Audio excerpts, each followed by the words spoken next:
Glamour இல்லாத சமந்தா தெலுங்கு திரையுலகத்திலயும் சரி, தமிழ் திரையுலகத்திலயும் சரி, இன்றைய பெரும்பாலான ஹீரோயினிகள் கதாபாத்திரம் கிளாமர் இல்லாம உருவாக்கப்படுறதே இல்ல. சில சமயங்கள்ல அது எல்லை கோட்டுக்கும் மேலேயும் இருக்கு.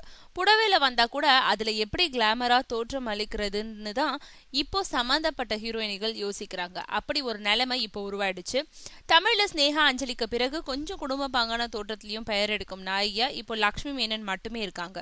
தெலுங்குல ரொம்பவும் கிளாமராகவும், தமிழ்ல கொஞ்சம் கிளாமராகவும் நடிச்சிட்டு வந்த சமந்தா தனுஷோடு நடிக்கும் தங்க மகன் படத்துல முற்றிலும் குடும்ப பாங்கான ஒரு கதாபாத்திரத்தை தான் நடிச்சிருக்காங்களாம். படம் முழுவதுமே காட்டன் புடவையோட தோற்றமளிக்கும் ஒரு கதாபாத்திரம். கணவனா நடிக்கும் தனுஷுக்கும் மனைவியா நடிக்கும் சமந்தாவுக்கும் இடையே கூட நெருக்கமான காட்சிகள் இல்லாம யதார்த்தமான காட்சிகளை தான் உருவாக்கி இருக்காங்களா.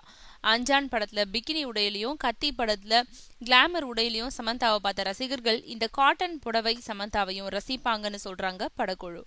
அவங்க இதுக்கு முன்னாடி நடிச்ச படங்களை விட இந்த படம் அவங்களுக்கு நல்ல பேரை வாங்கி தரும்னு சொல்றாங்க.